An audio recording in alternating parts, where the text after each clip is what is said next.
real quick, real quick, YouTube. I've had an idea for my iPod tripod Steadicam thing. My iPod, as you probably know, is what I use to record with. And for some reason, whenever I'm recording something paper, or it just seems in this room, I wonder if it's the monitor. 1 second. No, it's still grainy. Oh well. For some reason, when I'm inside here, it's grainy. I'm not really sure why. Yeah, that doesn't really help either way. But anyway, so I thought I would show you my idea. There's 2 things I really kind of want for the iPod right now. 3, kind of. I want a tripod. That's number 1. So you guys can quit watching videos that look like this, get you seasick, And instead you can look at videos like this and see my hands doing stuff and the camera staying perfectly still. That would be nice. And I could also walk away and do things. Other thing is, when I am walking around, and actually the computer is plugged, or the iPod's plugged up to a cord, so I can't walk around right now. It would be nice if it didn't do this. When I'm walking, it's bouncing. It did instead this. And a way I would accomplish that is through something that's called a Steadicam. Now this is a invention that someone has made. I do not have his name. And if you happen to be watching this video, I am horribly sorry. But I just want to make one that I can use myself, not sell them, because that's his deal. He can sell them, he can make them. A lot of people make them at home just for themselves, though. And I'll call it a Steadicam, which is what he calls it. So here's a kind of inflated drawing. Basically, my version of it, and I'll show you his later, is to have some sort of ball. I'm thinking billiard ball. Pool table ball. If that didn't register for you, that's okay. Drill a hole and get some threaded rod. It'd be 1/4 inch, which are, I believe, the standard tripod mount.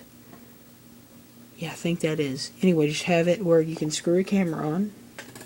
And then on this side, and I actually should have continued so it looks like threaded rod, my threads all the way down. But I didn't, and why am I doing this on camera? I do not know. Yeah, that looks horrible. Anyway, but yeah, 1 piece of threaded rod, and at the bottom of this threaded rod you have a weight, and the ball is in some sort of housing. I thought if you got 2 shower curtain rings, okay, so maybe, this is going to be a horrible circle because it's on camera and I'm looking through the camera. If you got 2 rings, okay, ooh, look at that ring. 2 rings, and their diameter or circumference or whatever this measurement right here is, I'm sorry, I'm off shot, is, if they were, let's say, 2 inches, while the billiard ball, or whatever I decide to use, is, it's even worse, we'll put a number 8 just because I have to, is 3 inches. Now at some point in this billiard ball's design, it is going to be 2 inches because it rounds off, so it might be, let's say, right here. This particular spot is going to be 2 inch, and I've actually forgot to label that, 3 inch. So what my plan is to fit the 2 rings, if I could find them, I'm thinking shower curtain rings, here and here on the top where the ball is 2 inches, and then get someone to tack weld them or solder them, or heck, even JB weld them together with some sort of just some little piece of bar stock or something on both sides, and then just have a handle. So this is my horrible handle, but it would come down, and what the point is center of gravity is on this threaded rod, okay? And if you think about what I'm doing here, the weight is always going to want to point. Here's another shot of the thing. This is kind of a more realistic size. It would be pretty long. The weight is always going to want to point towards Earth, the center of the Earth, because of how physics and gravity and all that jazz works. So, why am I drawing South America now? Anyway, but really, really bad drawing of the world there, but, you know. So it's always going to point directly with the center of the Earth, or it's going to try anyway. And the reason for the long length is that's going to give you leverages, because if you can, I can visualize this easily, but not everyone can. If you have, alright, if you're holding something against your chest, let's say a milk jug, it's not going to be too hard to hold. Now if you take that milk jug and extend your arm out, straight out, try holding it and tell me how that works. That's what it's going to do. It's just going to be leverage. So it's going to make the effects of this weight wanting to hit the be with center of gravity much more drastic, which is going to move the camera. Now, that's in theory going to stay pointed at the center of gravity almost all the time. And if it isn't, it's going to self-adjust and in a smooth swinging manner, not in a manner like that.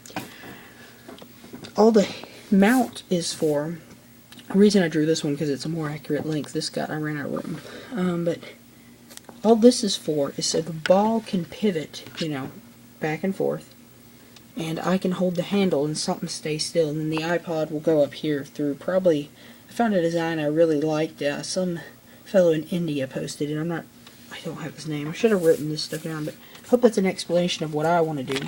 Gotta find a billiard ball or something along the lines. The typical ones is the Steadicam, and basically you have a handle in the middle of it. It's on a pivoting system, sort of like my ball. It can go in any direction. And then almost directly above it mounts your camera, which I put iPod in this case. But they don't make one for an iPod. You could maybe make one like this. And for some reason it's always a U shape. It's never a square. I've just noticed that among the ones that I've seen.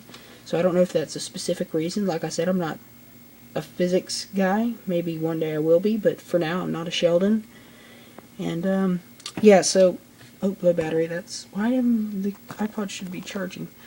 Anyway, so they always have a weight here, and they call this a front weight or counterweight. Is that the counterweight? This is the weight that keeps it centered with the Earth, and this is, I think that's because the handle's usually mounted a bit back, so you can grab it. But anyway, it works about the same way, but you hold the handle in the middle of it, and the thing pivots around it. And you can, the one nice feature about this is you can, and mine will do the same thing, but not to as great an extent. Let's say that you're really into the moment, and you jerk your hand. Normally, if you have it on a tripod, the whole camera is going to do this. What's nice about that is the handle, and I wish I had something to represent a handle. Your handle moves, but because of the ball joint, like in a car's steering tie rod things, it's going to be able to pivot. So that's just kind of nice.